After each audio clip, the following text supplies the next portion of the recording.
அனைவருக்கும் இனிய மாலை வணக்கம். வாசனையை துரத்தல் அப்படிங்கிற ஒரு டாபிக்ல நம்ம போன வாரம் ஒரு பாட்டு முடிச்சிட்டோம். இன்னைக்கு அதோட ஒரு கண்டினியூஷன் இன்னும் கொஞ்சம் இருக்கு. பேசணும். நம்மளால இந்த ஆன்மீகத்தை ஏன் நம்மளால புரிஞ்சுக்க முடியல, அதுக்கு எது தடையா இருக்குன்னா அந்த வாசனைகள் தான். இந்த வாசனைகள்ங்கிறது சொல்லுவாங்க, பல பிறவிகள் அவங்க தொடர்ந்து வருது அப்படின்னு சொல்லுவாங்க, எண்ண பதிவுகள் அப்படின்னு சொல்லுவாங்க. ஆனால் வசிஷ்டர் வாசனைன்னு எதை சொல்றாருன்னா, நீங்கள் மனதின் படியில் இருக்கும்போது ஒரு சில எண்ணங்கள் உங்களை இழுத்துக்கிட்டே இருக்கும், அதுதான் வாசனை. இங்க வேற ஒண்ணும் துறக்கிறதுக்கு ஒண்ணுமே இல்லை, நீங்க துறக்கவும் முடியாது. நான் எதை துறக்கிறேன் அதை துறக்கிறேன்னு ஏதாவது சொன்னீங்கன்னா அதுவும் பொய் தான். குன்னக்குடி மஸ்தான் இந்த பாட்டுல ரொம்ப அழகா சொல்லுவார், உடலாலும் மனதாலும் செய்கின்ற பாவனை அப்படின்னு ஒரு வரி வரும் இந்த பாட்டுல. உடலாலும் மனதாலும் செய்கின்ற பாவனை. பாவனைன்னா நம்மளா நினைச்சு பண்ணிக்கிறது, அது பேருதான் பாவனை. சொல்லுவாங்களே, ஏன் இப்படி பாவனை பண்ற, ஏன் இப்படி நடிக்கிற அப்படிம்போம் இல்லையா, அப்படி நம்ம பாவனை பண்ணிக்கிறோம். ஒரு துறவி மாதிரி, புராணிக மாதிரி அடையாளம் போட்டுக்கிட்டு உடம்புலயும் பாவனை பண்றது, மனசுலயும் பாவனை பண்றது. ஆனா உண்மையிலே இந்த ஆன்மீகம் என்னன்னா, நமக்குள்ள இருக்க இந்த வாசனைகளை, அந்த மனங்கிற விஷயத்தை கம்ப்ளீட்டா வாசம் பண்றதுதான். அதுதான் வாசனைகளை துரத்துறது அல்லது அழிக்கிறது. அப்ப இதுல வசிஷ்டர் சொல்றாரு, வாசனைகள் இது 3 நிலைகளை பிரிக்கிறாரு. அசுத்த வாசனை, சுத்த வாசனை, வாசனை இல்லாத ஒரு நிலை. 3 சொல்ற. இப்போ அசுத்த வாசனை அப்படிங்கிறது அப்படின்னா, தீய செயல்கள் செய்யக்கூடிய தூண்டல் எல்லாம் செய்யும். திருடுறது, பொய் சொல்றது, மற்றவங்களை துன்புறுத்துறது, ஒரு சில சமூக சீர்கேடு செய்யறது,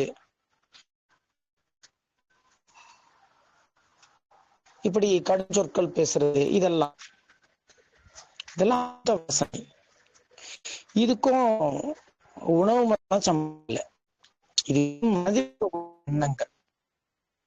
இது நீங்க டிசைட் பண்றது, உங்களுக்கு எப்படி பிடிக்குமோ அப்படி வாழ்றது. வேறுதான் அசுத்த வாசனைகள் பேரு.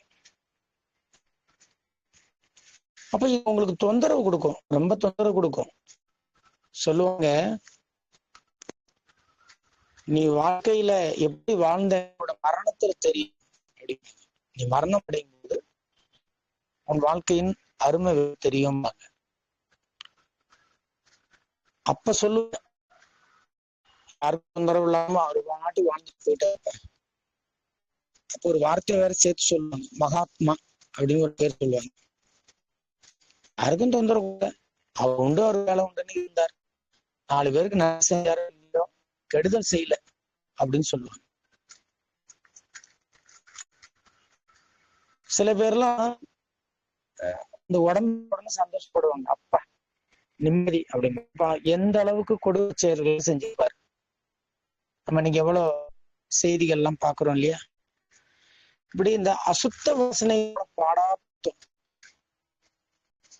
இப்படி சமூக விரோத செயல்கள் மட்டுமல்ல, நம்ம வாழ்க்கை நம்மள ரொம்ப கஷ்டப்படுத்தும். அசுத்த வாசனை கஷ்டப்படுத்தும். நமக்கு பிடித்தவங்கன்னா மனசு அவங்களை பத்தி பெருமையா சொல்லணும், நமக்கு தெரியாதவங்கன்னா ஒரு மாதிரி பேசும், ஜாதி அடிப்படையில பேசும்.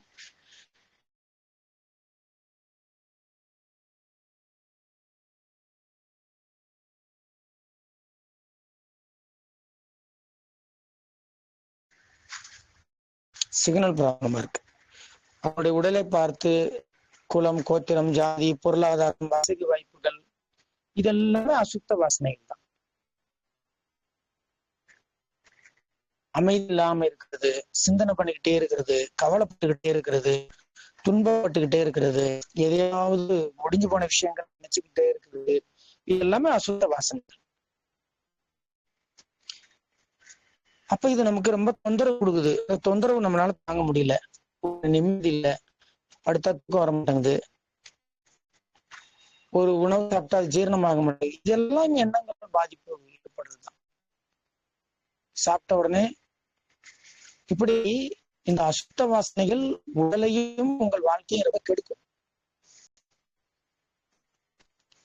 அப்போ நமக்கு அது பிடிக்கல, இந்த அசுத்த வாசனை பிடிக்கல. அப்போ நம்மள இந்த ஆன்மீக மாதிரி விஷயங்களுக்குள்ள வரும்போது அவங்க சுத்த வாசனை சொல்லிடுறாங்க. அசுத்த வாசனை போக்கணும்னா சுத்த வாசனை அப்படின்னு ஒண்ணு இருக்கு, அதை கொடுக்குறாங்க. இப்ப நம்ம உடம்புல ஒரு அழுக்கு இருக்கு, நம்ம உடம்புல அழுக்கு இருக்குன்னா சுத்த வாசனை. சோப்பு வந்து சுத்த வாசனை. சோப்போ குளியல் பவுடரோ ஒரு அழுக்கை அதை விட உயர்ந்த ஒரு அழுக்கால் வெளியே தள்ளுறது, இதுவும் அழுக்குதான். சோப்பும் அழுக்குதான், குளியல் பவுடரும் அழுக்குதான். சோப்பு அழுக்கு இல்லைன்னா நம்ம குளிக்க மாட்டோம், சோப்போட வெளியே கிளம்பிடுவோம். ஏன் தண்ணி ஊற்றி கழுவுறோம் திருப்பி? சோப்பு மோசமான அழுக்கு, அந்த அழுக்கோட இந்த அழுக்க வச்சு அந்த அழுக்க வச்சுட்டு குளிச்சுட்டு வெளியே வந்துடும். பாருங்க, ஒவ்வொரு அழுக்குக்கு அசுத்த வாசனை. அந்த அசுத்த வாசனையை சோப்புங்கிற சுத்த வாசனை மூலமா பண்றோம். அழுக்குன்ற அசுத்த வாசனை, சோப்புங்கிற சுத்த வாசனை ரெண்டையும் கிளீன் பண்ணிட்டு தான் பாத்ரூம் விட்டு வெளியே வரும். நீங்க உங்களோட அசுத்த வாசனைங்கிற அழுக்கும் இருக்கு, சுத்த வாசனைங்கிற சோப்பும் இருக்காது. சுத்தமா ஆயிட்டேன் அப்படின்னு எப்ப சொல்லுங்க, அந்த ரெண்டுமே உங்களை விட்டு போகணும், உடம்பு விட்டு போகணும். தண்ணி ஊற்றி குளிச்சுட்டு வரும்போதுதான் அப்பச்சிட்டேன், உடம்பு சுத்தமாயிடுச்சு அப்படிங்கிறீங்க. இந்த கேட்டகரியை தான் சிஸ்டர் சொல்றாரு. நீங்க சோப்போட வெளியே போகாது, இந்த சோப்பையும் குளிக்கணும், சோப்பையும் தண்ணி ஊற்றி கிளீன் பண்ணிடணும். ஆனா நம்ம நிறைய பேர் ஆன்மீகத்துக்கு என்ன பண்றோம்னா சோப்போட சுத்தம், அசுத்த வாசனை எல்லாம் நீக்கிட்டு சுத்த வாசனையை பிடிச்சி தொங்குறோம், அதை பிடிச்சி வச்சுக்கிறோம். இது வாசனை துரத்துறது இல்லை. இதுக்கு ஒரு சிஸ்டம் சொல்றாரு வசிஷ்டர். முதல்ல நீங்க என்ன பண்ணுங்க, ரொம்ப மோசமா இருக்கு, சுத்த வாசனை கொண்டு வாங்க. சுத்த வாசனை என்னென்ன? இறைவனை பற்றி பாடல்கள் பாடுறது, பல மகான்களுடைய பாடல் கேட்கறது, சில கலந்துரையாடல் பண்றது, ஒரு கேரிங் பண்ணிக்கிறது, ஒரு டிஸ்கஷன் பண்றது, இது எல்லாம் சுத்த வாசனை. நீங்க ஆன்மாவை பத்தி பேசுறது, பிரம்னா என்னன்னு பேசுறது, கடவுள்னா யாரு, நான் யாரு, பிரபஞ்சம்னா என்ன, இப்படி இதுவும் வாசனை தான், எண்ணம் தான். இதுவும் நமக்கு இது சொல்லினால உண்மையான ஞானம் எல்லாம் கிடையாது. இதுவும் எண்ணங்கள் தான். இப்ப மனம்னா என்ன, இதுவும் எண்ணங்கள் தான். ஆனா சுத்த வாசனைகள் உங்களுக்குள்ள வரும்போது அசுத்த வாசனைகள் மாதிரி பாதிப்பு இருக்காது உங்களுக்கு இந்த எண்ணங்கள்ல. என்ன சொல்ல போனா அந்த மாதிரி அசுத்த வாசனைகள் இருக்கும்போது செஞ்ச அந்த அநீதிகள் நம்ம செய்ய மாட்டோம். அதுதான் நிறைய பேர் சொல்லுவாங்க, சபரிமலை மாலை போட்டுறணும் அப்படின்னா. சபரிமலை ஐயப்பன்கிறதுலாம் அவங்க ரொம்ப மட்டும் அது எவ்வளவு நாள் சபரிமலை மாலை போடுறாரு அவர் அந்த சுத்த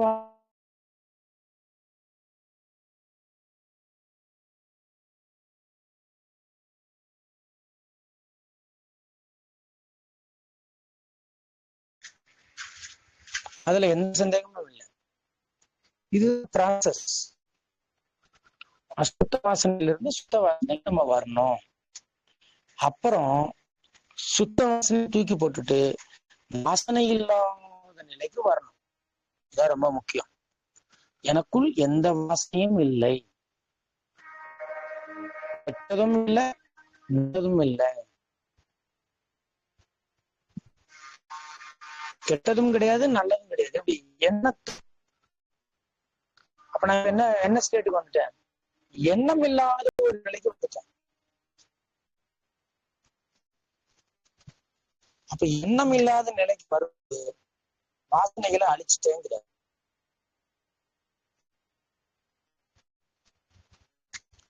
அந்த நிலைக்கு பேர் தான் நான் அப்படின்னு வசிஷ்டர் சொல்றாரு. பிரம்மம் அப்படின்லாம் சொல்றாரு. இந்த வாசனை எதுவுமே இல்லாத ஒரு நிலை. எளிமையா சொல்ல போனா மனம் இல்லாத ஒரு நிலை.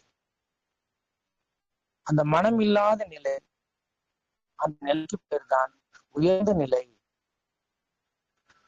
அது நான் அப்படிங்கிறார். உண்மையான நான் தான் அப்படிங்கிறார். அப்ப இந்த வாழ்க்கை எப்படி இருக்கும்? இந்த வாசனை இல்லாத வாழ்க்கை எப்படி இருக்கும்? ரொம்ப மகிழ்ச்சியா இருக்கும். வித்தியாசங்கள் உங்களை தோணாது. வித்தியாசங்கள்னா உள்ளுக்குள்ள உணர்வு. இவன் இந்த மதம், அவன் அந்த மதம், இவன் இப்படிப்பட்டவன் அப்படிப்பட்டவன், இவனுக்கு கூடு இவனுக்கு கொடுக்காத, இந்த மாதிரி சிந்தனை வராது. நிலை இருக்கும். எவ்வளவு வேலைகள் செஞ்சாலும் உங்கள் அமைதி நிலை அப்படியே இருக்கும். உடம்பு நல்லா செயல்படும். உடம்பு தன் பணிகளை செய்யும். அது பணிகளை செய்வதற்கு தான் வந்திருக்கு. அந்த பணியை அந்த உடம்பு செய்யும். ஆனா உள்ளுக்குள் சிந்தனை ஓட்டங்களும் இருக்காது. இதுதான் இந்த வகை இல்லாத ஒரு நிலை. இதுதான் மிக உயர்ந்த நிலை அப்படின்னு சொல்றாரு. நிலையில மனமயக்கம் இருக்காது. மனமே இல்லை, அப்புறம் எப்படி மனமயக்கம் இருக்கும்? மனம் இருந்தாலும் மனமயக்கம் இருக்கும். அது இருக்காது. கவலைகள் இருக்கு. அப்போ நமக்குள்ள இருக்கிற இந்த வாசனைகளை அடிச்சுட்டதுனால நம்ம அதுக்கு அப்படி இருப்போமா? யார் மேலே விருப்பம் இருக்காது, வெறுப்பும் இருக்காது. அவ்வளவுதான். யார் மேலே விருப்பம் இருக்காது, வெறுப்பம் இருக்காது. ஆனால் அன்புக்கும் எல்லாருமே வெறுப்பு தான் இருக்கு. எல்லாருமே நமக்கு அன்பு இருக்கும், நிரந்தர அன்பு இருக்கும். அப்பக்குள்ள பாதிப்பு வராது. என்ன பாதிப்பு? இப்படி சொல்லிட்டாங்க, அப்படி சொல்லிட்டாங்க, கஷ்டப்படுத்திட்டாங்க, அப்படி பாதிப்புகள் உங்களுக்கு வராது. அப்போ நடக்கிற நிகழ்வுகளை நீங்க சமாளிப்பீங்க, அதுக்கு பதில் சொல்லுவீங்க, கடந்து போயிருவீங்க. ஆனா கடமைகள் செய்வீங்க, கடமையில இருந்து விலக மாட்டீங்க. பெரிய விஷயம்.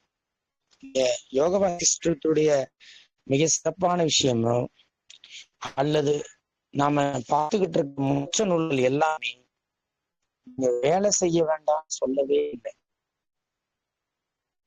எந்த மோட்ச நூலுமே சொல்ல. அது அஷ்டவகர கீதையாக இருக்கட்டும், பகவத்கீதையாக இருக்கட்டும், அவதூது கீதையாக இருக்கட்டும், இல்ல யோக வாசிஷ்டமா இருக்கட்டும், நம்ம பேசுறது கம்ப்ளீட்டா மனம் சம்பந்தப்பட்டது மட்டும்தான். உடம்பு வேலையை இயக்கும். ஏன்னா உடம்பை அந்த காரணம் இயக்கும், அந்த பணி அது செய்யும். அது நீங்க ஒண்ணும் பண்ண, அதற்கான சிந்தனை பிரபஞ்சம் கொடுக்கும். அந்த எண்ணங்கள் வேறு, பிரபஞ்சம் கொடுக்கிற எண்ணங்கள் வேறு. இதெல்லாம் ஒரு சில கேட்டா எப்படி வாழ்றது? நீங்கள் பிரபஞ்சம் கொடுக்கிற எண்ணங்களை நீங்க அழிக்கவே முடியாது. அது வந்துகிட்டு தான் இருக்கும். அந்த பிரபஞ்ச எண்ணங்கள் இல்லாம நீங்கள் வாழவே முடியாது. அதுக்குதான் பிரபஞ்சம் ஒவ்வொருத்தவங்களுக்குள்ளேயும் சில பிரபஞ்ச பதிவுகளே ஏற்படுத்தி வச்சிருக்கு. அதான பிரச்சனை இல்லை. இன்னும் சொல்ல போனா இந்த பதிவுகளா உங்களுக்கு பிரச்சனை இல்லை. பதிவுகளை உங்கள் உங்களை அதை ஆளுமை செய்யக்கூடாது. வாசனையை ஒழிப்பதுன்னு என்ன சொன்னா, தானாக செயல்பட்டு உங்களை மீறி உங்களை அதை ஆட்சி செய்யக்கூடாது. அப்பதான் உங்களுக்கு வாசனை இருக்குன்னு அர்த்தம். இல்லைன்னா அது வரும் கவர்மெண்ட்ல இருக்கிற ஃபைல் மாதிரி அது பாட்டு கேட்கும். நீங்க தேவைப்பட்ட இடத்துல டைம் எடுத்து நீங்க எடுத்து அந்த ஃபைல் ஓபன் பண்ணி பார்த்து யூஸ் பண்ணீங்க. இப்ப வாசனைன்னா என்ன அர்த்தம்னா, அதுவா கிளம்புறது, உங்க பர்மிஷன் இல்லாம அதுவா செயல்படுறது, அது பேர் தான் வாசனை. நான் ஒரு நபரை பற்றி சந்தித்தால் அந்த நபரை பற்றிய தகவல்களை அந்த கரணம் தரும். அதுக்குதான் அந்த கரணம்ங்கிற விஷயம் இருக்கு. அந்த கரணம்னு சொல்லுவாங்க. Inner organ. எப்படி நம்ம உடம்பில் 12 ராஜ உறுப்புகள் இருக்கும், அதே மாதிரி இந்த உடம்பை இயக்கக்கூடிய ஒரு சக்திக்கு பேரு அந்த கரணம். அந்த கரணம் எண்ணங்களால் ஆனது. அது ஆன்மாவின் சக்தி. அதுலதான் டோட்டலா இந்த உடம்பு எங்கெங்க என்னங்கிறத ஃபீட் ஆகும். அதுதான் ஆர்வ வளமுடல்ல கருமையம் சொல்லுவாங்க. கருமையத்தை தான் நம்ம இந்து மதத்துல அந்த கரணம். இப்ப அது டோட்டலா அந்த உடம்புக்கானது அதுல இருக்கும். அதுதான் அந்த உயிராற்றலை பயன்படுத்தி அந்த உடம்பை கூட்டு போகும். உயிராற்றல் உடம்புக்கு உதவி செய்யும். தூக்கம் வருது, டயர்டா இருக்கு, இதெல்லாம் உயிர்த்தன்மை இருந்தாதான் தெரியும், செத்து போனா தெரியாது. இப்போ உயிர்த்தன்மை வேறு, அந்த காரணம்ங்கிறது இயக்கும் சக்தி, உயிர்த்தன்மைங்கிறது ஆற்றல்.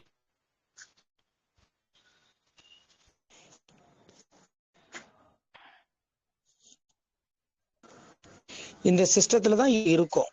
நமக்குள்ள என்ன, இந்த வாசனைகள் எனக்கு வரக்கூடாது. நான் பயன்படுவேன். நான் இப்ப சமைக்கிறேன்னா என்ன சமைக்கிறேன், எப்படி சமைக்கிறேன், அதுக்கு பயன்படுத்துவேன்.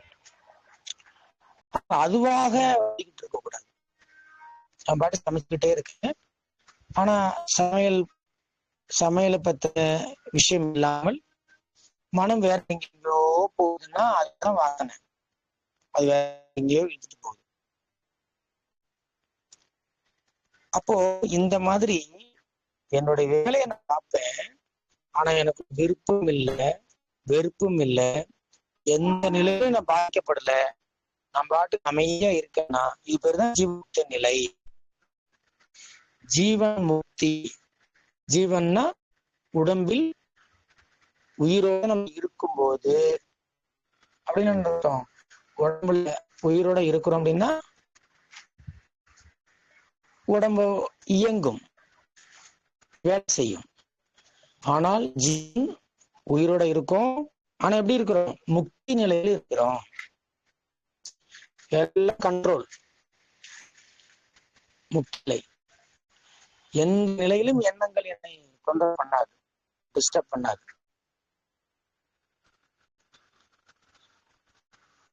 அதுதான் இந்த முக்தி நிலை, ஜீவன் முக்தி நிலைங்கிறது. அதுதான்.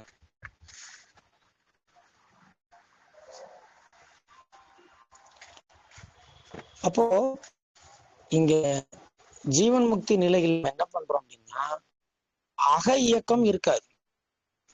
அக இயக்கம்னா உங்க கண்ட்ரோலை மீறி மனம் இயங்குறது, அது இருக்காது. அதுதான் ஜீவன் முக்தி நிலை. உங்களுக்கான இயக்கத்தை மட்டும் அது செஞ்சுக்கிட்டே இருக்கும். உங்களை உடம்பு எங்க போனோம்னு இருக்கும், அந்த சொல்ற இடத்துக்கு அந்த உடம்ப கூட்டு போகும். அதுக்கான எண்ணங்களை, வெளியில போனோம், வண்டி சாப்பிடு, வண்டி தொடச்சிருக்கா பாரு, வண்டியில பெட்ரோல் இருக்கா பாரு, இது எல்லாம் அந்த காரணம் தான் பண்ணும். இது கிடையாது அந்த காரணம். மனசுன்னா என்னன்னா, நீங்க வண்டியில போய்கிட்டே இருப்பீங்க, உள்ளுக்குள்ள சிந்தனை ஓடிக்கிட்டே இருக்கும். நம்ம ஃப்ரெண்டை பார்க்க போறோம், இருப்பானான்னு தெரியல, பெட்ரோல் தெரியல. இப்படி இந்த வண்டி ஓட்டுற செயலை தவிர்த்து வேற சிந்தனைக்குள்ள ஓடிக்கிட்டே இருக்கும். வீட்டை பத்தியோ, பத்தியோ, இந்த நம்ம கிளாஸ் பத்தியோ, ஓடிக்கிட்டே இருக்கும். இதுதான் வாசனை. உங்க உடம்புடைய செயலை விட்டு உங்க பிடிச்சு இழுத்து வேற ஒரு சிந்தனையில தள்ளி விட்டுரும். அதுதான் வாசனை. இப்போ இந்த வாசனையிலிருந்து விடுபட்டாதான் ஜீவன் முக்தி நிலையில் இருக்க முடியும்.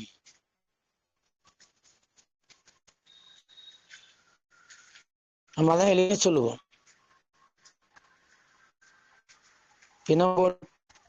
பிணம்போல் கிடந்தால் சவம், பிணம்போல் திரிந்தால் சிவம்.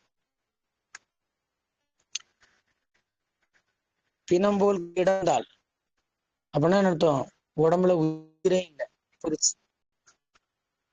அப்ப அது படுத்து கிடக்கும் உடம்பு. அப்ப அதை நம்ம பிணம்போம்.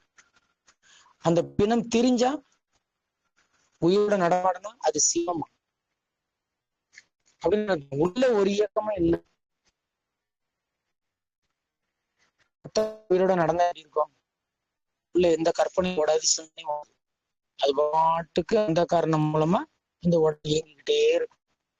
ஒரு சிந்தனை வராது. சிந்தனைங்கிறது நம்ம சொல்றது வீணான சிந்தனை, வீணான சிந்தனை சொல்றோம். கற்பனைகளை சொல்றோம், குழப்பங்களை சொல்றோம். இதெல்லாம் இருக்காது. அப்படி யார் நடமாடுறாங்களோ அவங்க சிவம். சிவம்னா கடவுள், கடவுள் நிலையில இருக்கிறாங்க அப்படின்னு அர்த்தம். இதுதான் இந்த ஜீவன் முக்த நிலை. உடல் வாழ்க்கையில் இருந்தாலும் அவர்கள் எல்லா விஷயங்களிலும் அமைதியாக விடுபட்டு அவங்க வேலைக்கான சிந்தனை மட்டும் செய்து கொண்டு அமைதியா வாழ்றாங்க அப்படிங்கிறது. இதுதான் வசிஷ்டர் திருப்பியும் சொல்றாரு. பல்வேறு ஒற்றுமைக்கு இடையில் உள்ள ஊடுருவி உள்ள ஒன்றேயான பொருளை காண்பவன். இந்த உலகத்தை எட்டி பார்த்தா எல்லாம் வேற தான் இருக்கும். மரம், செடி, கொடி, பூனை, நாய், மனிதர்கள் விதவிதமா இருக்கும். சமூகத்தில் நீங்க எட்டி பார்த்தீங்கன்னா நிறைய விதவிதமானவங்கெல்லாம் இருப்பாங்க.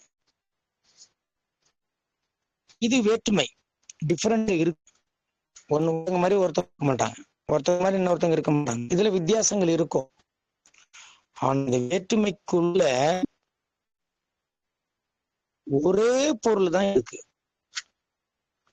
ஒரு சினிமா படம் பாக்குறீங்க, அந்த சினிமா படத்துல எம்ஜிஆர் இருக்காரு.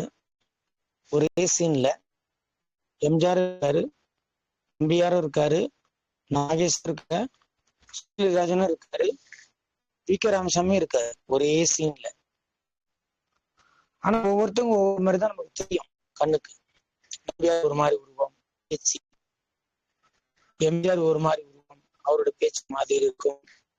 நாகேஷ் ஒரு மாதிரி உருவம், பேச்சு மாதிரி இருக்கும். ஆனால் இவங்க எல்லாரும் தெரியுது ஒரே ஸ்கிரீன் தான். ஸ்கிரீன் ஒண்ணுதான், தோற்றம் தான் வேற. ஒவ்வொருத்தவங்க ஒவ்வொரு கலரு, ஒவ்வொரு குணம் இருக்கும், தோற்றம் வேற. எல்லாரும் ஒரே ஸ்கிரீன் மேலதான். அததான் சொல்றாரு, பல்வேறு வேற்றுமைகள் இருக்கு, ஆனா அதுக்குள்ள ஊடி இருக்கிறது ஒரே ஒரு பரம்பொருள் தான். உடம்பு மரணிச்சு போயிருது, உடம்பு காணாம போயிருது. ஆனா உடம்புக்குள் மரணிக்காமல் ஒரு சத்தியம் இருக்கு, அதான் ஆன்மா. இதையும் தெரிஞ்சுப்பான். மனசுக்குள்ள நிறைய அறியாமை இருக்கு. ஆனா அந்த ஞானம் என்ன சொல்றது? நமக்கு ஞான மொழியும் வந்துருக்கு. எல்லா அறியாமையும் அகழ் போயிருக்கு. நமக்கு அறியாமையே இல்லை. யார் என்ன சொன்னாலும் உங்களுக்குள் அறியாமை வரவே வராது.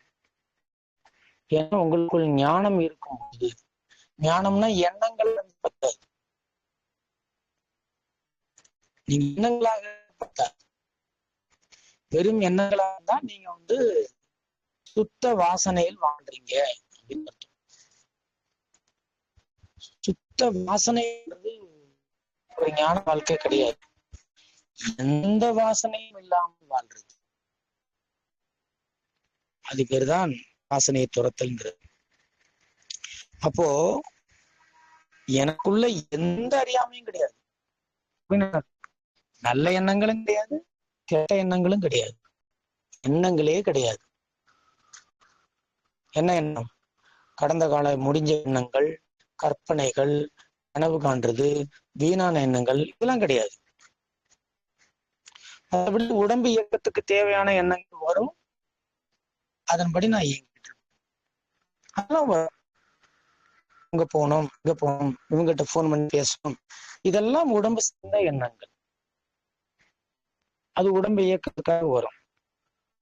சரி, இன்னைக்கு கொஞ்சம் டயர்டா இருக்கா, அப்ப இன்னைக்கு வேலைக்கு போக வேண்டாம், இதெல்லாம் அந்த சொல்லும். இதெல்லாம் மனசு சொல்றது கிடையாது. ஆனா உடம்பு நல்லா இருக்கு, நம்ம வேலைனே போகாம இருக்கலாம், பொய் சொல்லலாம், உடம்பு சரியில்லைன்னு ஆபீஸ்ல பொய் சொல்லிட்டு வீட்டிலே இருக்கலாம். இதெல்லாம் மன ரீதியாக செயல்படுறது.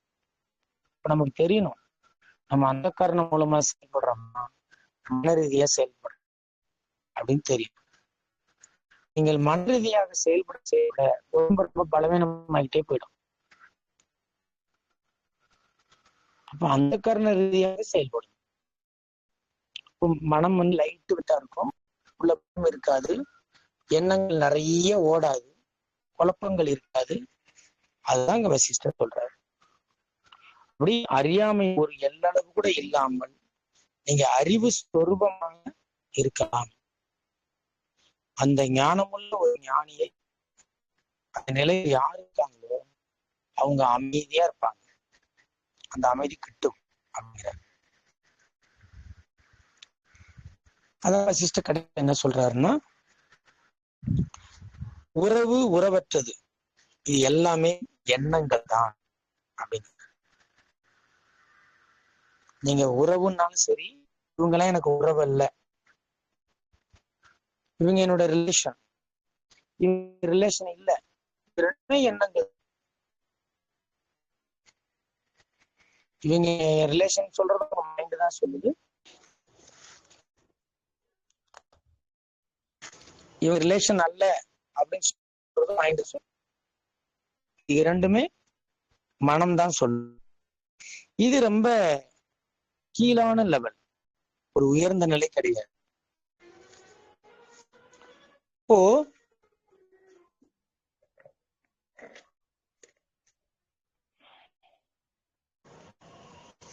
ஒரு உயர்ந்த எண்ணம் உள்ளவர்கள், ஒரு இது என்னோட உறவு, இது என்னோட உறவு இல்லை அப்படின்னு இயங்காமல், இந்த மாதிரி எண்ணங்கள்லாம் சிக்காமல், உங்களுக்கு வேற்றுமை புத்தி இருக்காது. அவங்க எல்லாருமே ஆட்கலையில இருக்கவங்க தான் பார்ப்பாங்க. இந்த எண்ணங்கள் அவங்களுக்கு ஓடாது. ஏன் ஓடாது அப்படின்னா, அந்த வேற்றுமையே இருக்குது அவங்களுக்குள்ள. பிடித்தவர்கள், பிடிக்கிறவர்கள், நண்பன், இந்த வேற்றுமைகள் அவங்களுக்குள்ள இருக்காது. அந்த நிலை இல்லாதனால அவங்களுக்குள்ள எப்பவுமே மகிழ்ச்சி தான் இருக்கும், ஆனந்தம் தான் இருக்கும், வித்தியாசமே இருக்காது. ஏன்னா அவங்களுக்குள்ள அந்த வாசி கம்ப்ளீட்டா விலகிட்டதுனால அந்த தொந்தரவு உங்களுக்கு வரவே இருக்காது. எப்பதான் இருப்பாங்க, அந்த டிஸ்டன்ஸ் அவங்களுக்கு வரவே வராது. ஒரு நிமிஷம், போன் பண்ணிட்டு இருக்காரு ஆபீஸ்ல இருந்து, ஒரு நிமிஷம்.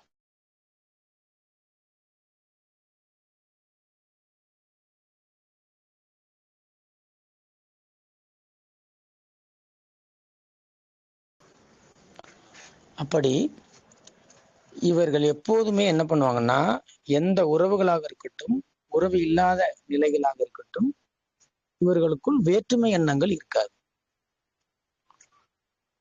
அந்த வேற்றுமை எண்ணங்கள் உள்ள வராததுனால, அந்த எண்ண ஓட்டங்கள் இல்லாததுனால இவங்க சந்திக்கக்கூடிய எந்த நபர்களாக இருந்தாலும் அந்தந்த இடத்துல அவங்க என்ன பதில் சொல்லணுமோ அந்த பதில் சொல்லிட்டு போயிடுவாங்க. தூக்கியும் சுமக்க மாட்டாங்க, உள்ள மனசுல வச்சு தூக்கியும் சுமக்க மாட்டாங்க. இவங்க வேண்டாம்னு ஏளனமாவும் பேச மாட்டாங்க. அங்க பாட்டு இருக்கா, வாலண்டரியா தேடி போக மாட்டாங்க யாரையும். இது வேணும் அது வேணும் அப்படின்னு தேடி போறதும் கிடையாது.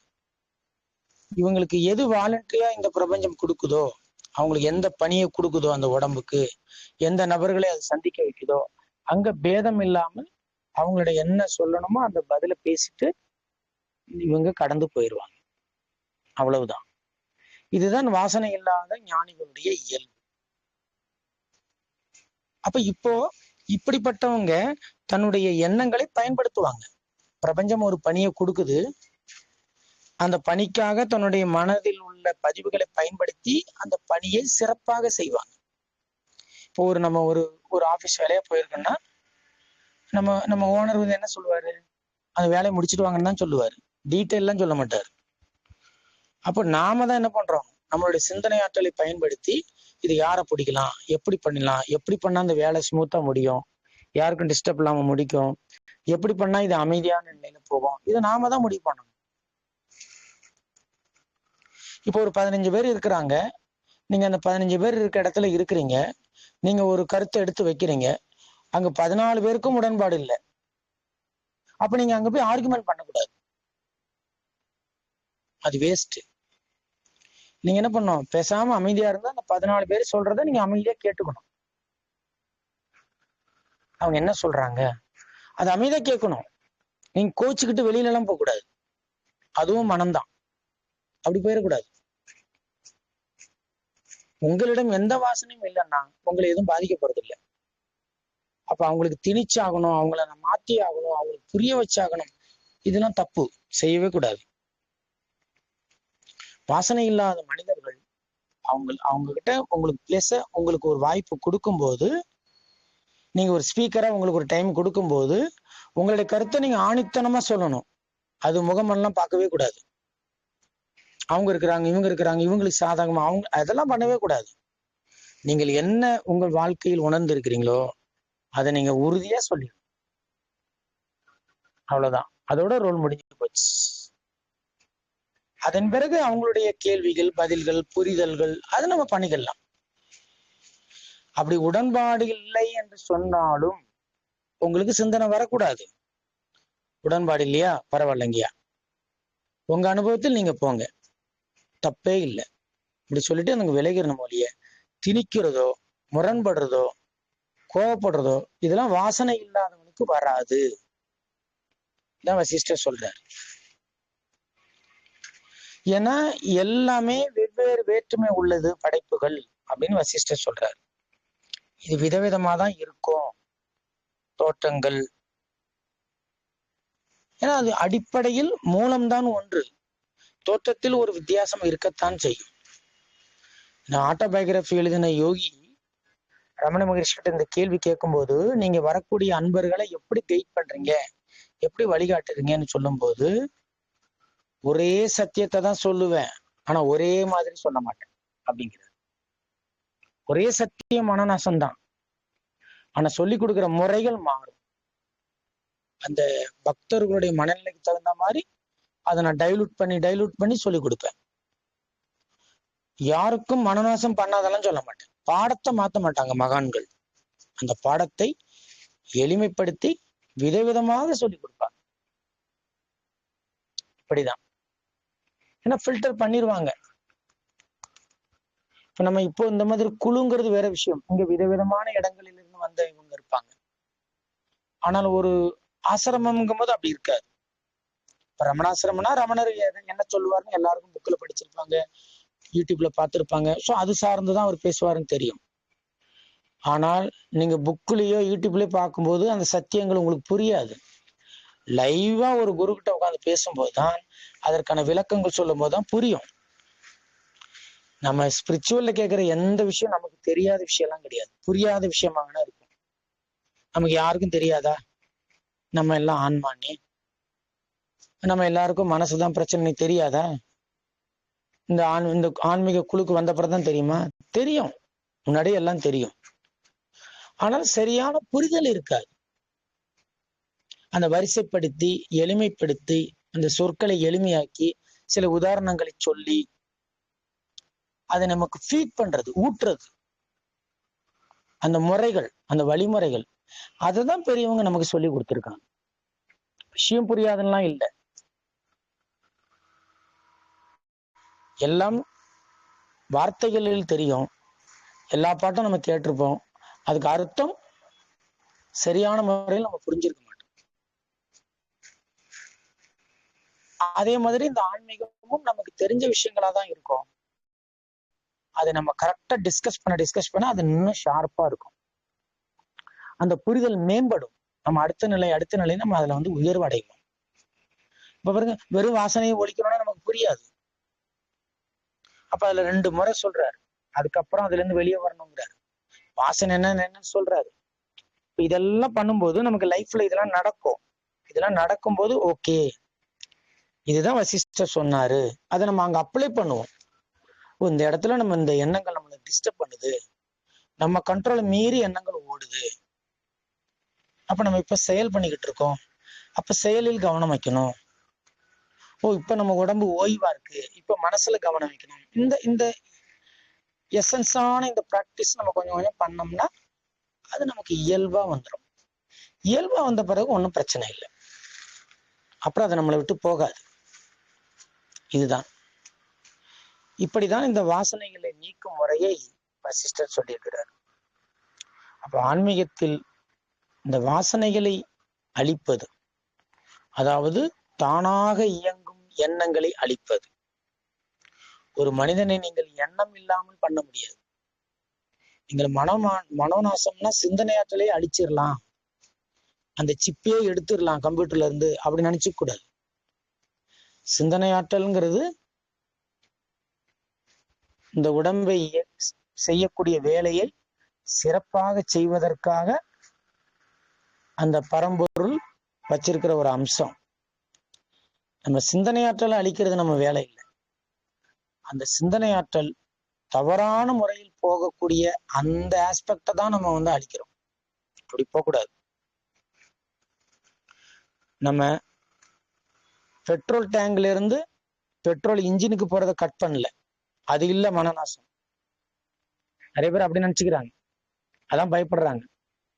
பெட்ரோல் டேங்க்ல இருந்து இன்ஜினுக்கு பெட்ரோல் போறது இல்லையா, அது மனநாசம் இல்லை. அந்த பெட்ரோல் டியூப்ல ஓட்ட விழுந்து அது வழியா வீணா போற பெட்ரோல் அடைக்கிறது தான் நம்ம மனநாசம். அதுதான் சரி பண்ணணும். அந்த ஓட்ட வழியா பெட்ரோல் வேஸ்டா போக கூடாது, அதை அடைக்கிறது தான் நம்ம மனோநாசம்னு சொல்றோம். பெட்ரோல் டியூபையும் அறுத்து போடுறது இல்லை.